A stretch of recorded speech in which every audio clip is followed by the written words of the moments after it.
성전에 올라가는 상황은 다양합니다. 가장 중요한 것 중에 하나는 이스라엘 백성들이 절기를 맞이해서 1년에 3번 중요한 절기가 있죠.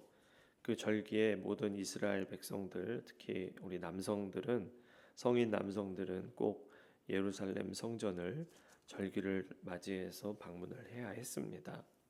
근데 뭐 남성들만 갔겠습니까? 연약한 우리 가족들 다 데리고 갔을 그런 상황도 생각해 볼 수가 있겠죠. 절기는 참 축제였던 것 같습니다. 근데 오늘 본문은요, 특별한 상황이 생각이 듭니다. 시온의 포로를 돌려보내실 때에 우리는 꿈꾸는 것 같았도다. 네, 포로로 끌려갔던 그러한 백성들이 성전을 향하여 제사 예배를 드리는 그러한 가는 길이 정말 꿈꾸는 것 같은, 우리가 이렇게 성전에서 예배를 드릴 수 있다니. 이러한 상황은 이스라엘 백성들이 포로로 끌려갔던 그 상황 속에서 하나님께서 구원을 베풀어 주셔서 다시 회복해 하시는 우리 포로 귀한 때를 우리가 생각해 볼 수가 있습니다. 왜 포로로 끌려갈 수밖에 없었습니까? 물론 나라가 약해서 전쟁에서 졌기 때문에 그랬겠죠. 그런데 이 이스라엘 백성들, 유다 백성들이 포로로 끌려갔을 때 거기에서 깨닫게 된 것은 하나님이 우리를 심판하셨구나. 또 그들은 분명히 솔로몬의 기도를 기억을 했을 겁니다. 솔로몬이 기도했을 때 여러 상황들을 염두에 두고 성전과 연결시켜서 하나님께 간구했잖아요. 우리가 포로로 끌려갔을 때 성전을 향하여 기도하면 하나님은 그 기도를 들으시고 우리를 돌아오게 해달라는 그런 간구였습니다. 그래서 전쟁이 포로로 끌려갔다 돌아오는 그 상황 속에서 단순히 나라가 약하고 상대가 강해서가 아니라 하나님이 심판하셨기 때문에 하나님이 우리를 징계하시고 깨닫기를 원하시고, 그래서 하나님의 심판이 끝나고 우리를 구원하시는 때, 그때 이 이스라엘 백성들은 감격함으로써 성전을 향하여 나왔을 것입니다. 그래서 우리는 꿈꾸는 것 같습니다. 정말 믿을 수 없는 이 엄청난 감격.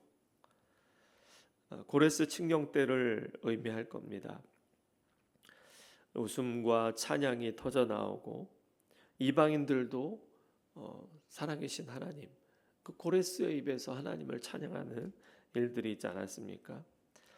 자, 그런데요, 4절에 보면은 여호와여 우리의 포로를 남방 시내들 같이 돌려보내소서라고 고백합니다. 사실 역사적으로 봐도 포로 귀환은 모든 유다 백성들, 이스라엘 백성들을 귀환시키지 못했습니다. 우리가 성경에서 알고 있는 것처럼 다니엘도 그렇고요.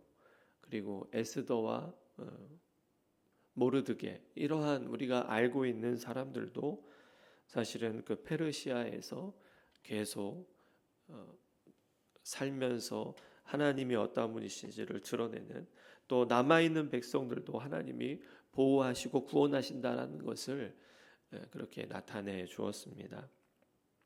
그런데 포로 귀환한 백성들의 입장에서 볼 때는 아직 귀환하지 못한 그러한 백성들을 떠올릴 수밖에 없는 겁니다.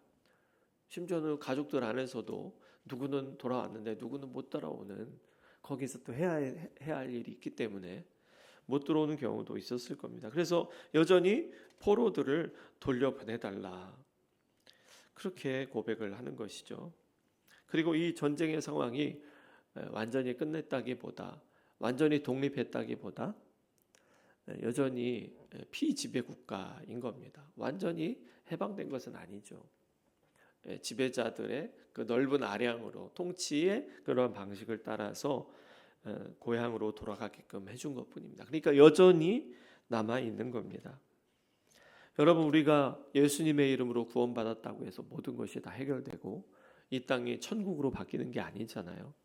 예수님을 믿고 주님을 따르며 섬기면서 우리가 기쁨을 누리고 살지만 여전히 우리의 삶에 남아있는 문제들이 있고 영적 전쟁의 영역들이 있습니다. 그렇기 때문에 삶의 문제들이 부딪힐 때 하나님이 나를 인도하시는 걸까? 나를 구원해 주시는 걸까? 때로는 내가 진정한 기쁨, 해방, 자유를 누리는 걸까? 그렇게 의심할 때도 있겠죠. 그래서 우리의 삶의 고통이 끝나지 않은 것 같고 선뜻 내가 주님의 나라를 위해서 헌신하고자 할 때 과연 이것이 어떻게 열매를 거둘 수 있을까? 오늘 마지막 5절 6절에 보면은 눈물을 흘리며 씨를 뿌리는 자는 기쁨으로 거두리로다라고 했습니다. 왜 눈물을 흘리겠습니까? 과연 내가 이 씨를 뿌릴 때 이 씨를 뿌린 것이 열매를 거둘 수 있을까? 씨를 뿌리면 열매는 적군들이 거둘 수도 있잖아요. 완전한 평화가 임하지 않는 한 내가 뿌린 것들 적군들이 다시 가져갈 수도 있습니다. 다시 달라고 할 수도 있겠죠. 또 내가 100이라는 그러한 씨를 뿌려서 열매를 거두길 원하는데 80, 90을 걷어갈 수도 있지 않습니까? 그러나 그럼에도 불구하고 눈물을 흘리며 씨를 뿌리라. 그렇게 권면하고 있는 겁니다. 기쁨으로 거둘 것을 바라보면서 씨를 뿌리라는 거예요. 하나님께서 평화를 주시고 이렇게 돌아오지 않았느냐. 그리고 너희들이 의심이 가고 비록 그 상황 속에서 전쟁이 또 일어날지도 모른다는 그런 의심이 들 때 사람들이 어떻겠습니까? 내가 뭘 이렇게 씨를 뿌릴까? 그러나 그럼에도 불구하고 씨를 뿌리지 않은 겁니다. 씨를 뿌린다는 것은요, 하나님께 소망을 두는 행위 아니겠습니까? 하나님이 지금 이렇게 돌아오게 하셨잖아요. 그렇다면 하나님께서 계속 평화를 주실 것이다. 하나님이 우리의 기도에 응답하셔서 이렇게 고국으로 돌아오지 않았느냐. 그렇다면 이 땅에서도 우리가 다시 하나님께 소망을 두고 씨를 뿌리는 것이 마땅하다라는 겁니다. 그것은 하나님께 소망을 두는 행위라는 거예요. 단순히 먹고 사는 문제가 아니라 하나님, 내가 믿음을 가지고 씨를 뿌립니다. 내가 믿음을 가지고 여전히 씨를 뿌리겠습니다. 우리가 씨를 뿌리는 거 전도할 때 아까도 우리가 찬송을 불렀지만 전도할 때 많이 부르는 찬양의 가사잖아요. 왜 우리가 전도를 멈칫합니까? 내가 이렇게 전도해도 과연 이 사람들이 올까? 내가 이렇게 가난한 이웃들을 돌본다고 해서 우리 교회가 이렇게 주변의 이웃들을 섬긴다고 해서 과연 이 사람들이 구원받을 수 있을까? 그런 생각이 들면요, 아무것도 못합니다. 근데 우리가 할 일은 뭐예요? 하나님께 소망을 두고 말씀하신 대로 순종하면 하나님의 때에 거두게 해주신다라는 거예요. 그리고 우리가 크신 하나님의 그 큰 나라를 생각할 때 내가 거두지 못한다 할지라도 하나님은 거두신다라는 겁니다. 우리가 할 일은 순종함으로써 씨를 뿌리는 것이죠. 하나님은 반드시 거두게 하실 것입니다. 믿음으로 씨를 뿌릴 수 있는 저와 여러분, 우리 교회가 될 수 있기를 축복합니다. 기도하겠습니다. 하나님 아버지, 전쟁의 포로의 삶의 그 고달픈 삶 속에서 정말 이스라엘 백성들은 아무것도 하지 않았는데 하나님이 구원을 베푸셔서 은혜를 베풀어 주셔서 고국 땅으로 돌아오게 되는 은혜를 힘입으며 정말 꿈꾸는 것 같았다라고 고백하는 이스라엘 백성들의 고백, 우리의 고백과도 같은 줄로 믿습니다. 우리가 구원받은 것, 우리의 공로가 아닌 주님의 은혜로 된 줄로 믿습니다. 이 은혜를 힘입어 오늘도 의심하지 않고 믿음을 가지고 씨를 뿌리는 저희들이 되게 해 주옵소서. 우리를 향해서도 누군가가 씨를 뿌렸기에 우리의 심령 안에 복음의 씨앗이 심겨져서 열매를 거두게 된 것처럼 우리도 우리의 이웃들을 향하여 복음의 씨를 뿌릴 수 있게 해 주시옵소서. 소망을 거두지 않게 해 주시고 소망을 가지고 씨를 뿌릴 수 있는 우리 모두가 되게 해 주시옵소서.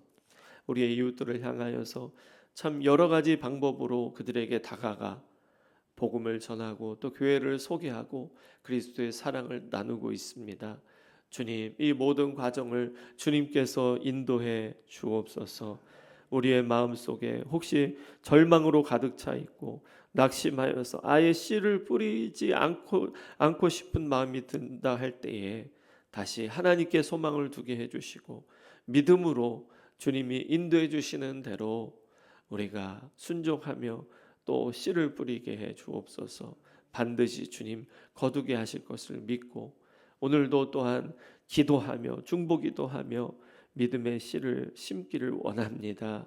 우리가 그토록 기도하고 기도하던 우리의 이웃들, 우리의 가족들이 돌아오게 해주시고 우리가 누리는 기쁨, 회복의 은혜를 누릴 수 있도록 인도해 주시옵소서. 예수님의 이름으로 기도합니다. 아멘.